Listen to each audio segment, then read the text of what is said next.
Bismillahirrahmanirrahim. Birinci bapta gayz жана нифаска тиешелүү терминдерди окуп үйрөнгөндөн соң, экинчи бапты баштайбыз. Бул бапта айыз жана нифаска тиешелүү негизги 9 эреже менен таанышабыз.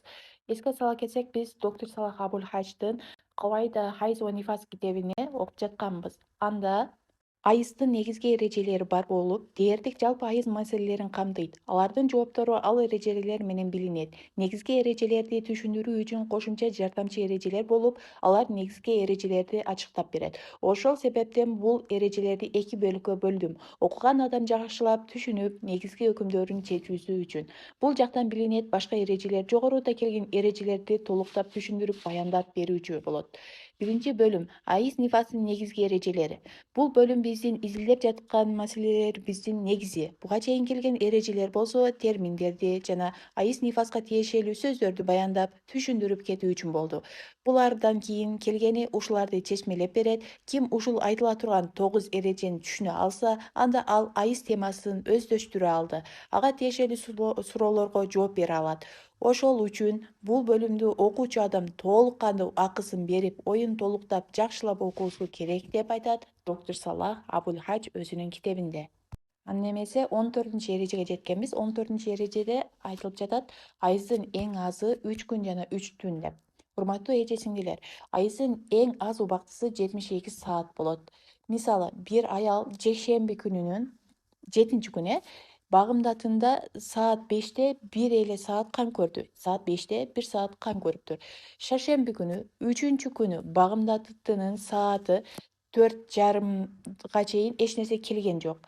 Кийин 4:30 5-ке чейин дагы жарым саат кайрадан кан көрүп калса, мунун баары жекшембиден баштап шаршембиге чейин айыз болуп саналат. Себеби кан үзгүлтүксүз келүүсү айызда шарт кылынбайт. Убакыттын эки тарабы эске алынат: башталышы жана аягы эсепке алынат. Башында биринчи келген айыздын башталуу убактысынан кийин эң аягында келген убактысын 3 күн 3 түнгө 72 саатка жетсе, демек ал айыз болуп эсепке алынат экен. Эгерде ошол жекшемби күнүнүн багымдатынан саат 5-тен баштап шаршемби күнүнүн багымдатына чейин саат 5-ке чейин кан үзгүлтүксүз келсе деле, бул айыз болот. Үзүлүп келсе деле айыз болот экен. Эмне үчүн? Биз айттык, башындагы биринчи келген кан менен аягында эң акыркы келген кандын аралыгында 72 саатка жетсе болду. Ал айыз болуп эсепке алынат экен. Жок, эгерде жекшембинин сааты 5-те биринчи жолу кан көрдү аял, кийин шаршемби 3-күндүн саат 5-тен мурда эле токтоп калды. Мисалы, саат 4-тө, саат 3-тө же 4:30 ошентип саат 5-ке чейин эле токтоп калса, кийин ошол кан 10 күндүн аралыгында, жекшембиде башталганда, ошол жекшембиден баштап 10 күндүн аралыгында эч кандай кан келбей турган болсо, бул айызга кирбей калат дагы, ал исхаза болуп калат. Эмне үчүн? Себеби анын убактысы шарият тарабынан коюлган эң аз убакытка жетпей калды. Ошондуктан ал айыз болуп эсепке алынбай калат. 15 эреже — айыздын эң көбү 10 күн. Урматтуу эже-сиңдилер, айыздын эң көп убактысы 240 саат болот. Бул хадис жана асарлардан аныкталган. Бул өкүмдү хадис жана асарлардан алынган. Бул өкүм бир адам изилденип, ижтихат кылып же кыяс аркылуу билинген эмес. Мисалы, Айша радиаллаху анхадан риваят, пайгамбарыбыз саллаллаху алейхи вассалам айткан: айыздын эң азы 3 күн жана эң көбү 10 күн экен. Усман бин Абу Аз радиаллаху анху айтат: эгер айыз 10 күндөн ашып кетсе, ал исхаза болот, аял кусул алат жана намаз окуйт дейт. Бул жерде чегин айтты, эң көбү 10 күн деп айтып жатат. Суфиян радиаллаху анху айтты: Анас радиаллаху анхунун айыздын эң азы 3 күн дегенини мага жетти деп бул жерде айтып жатат. Булардын баардыгы ошол айыздын эң аз жана эң көп убактысы ижтихадый маселе эмес, балки хадис жана асарлардан алынган экендигине далил болуп эсептелинет. Кийинки эреже — нифастын аздыгынын чеги жок.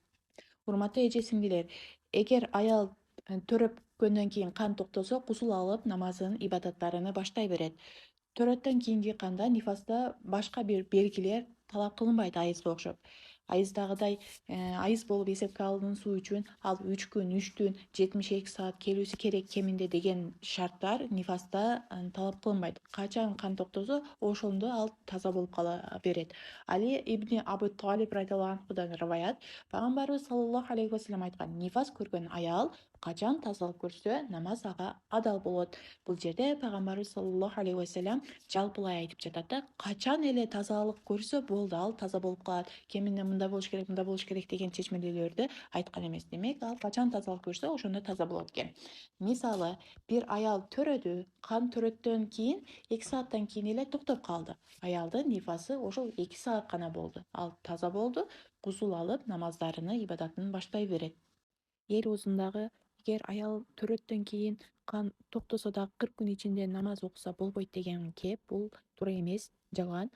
Аял төрөттөн кийин кайсыл убакытта кан токтосо да намаз окуп ибадаттарын баштаса болот. Ал 40 күндөн мурда эле болсо дагы.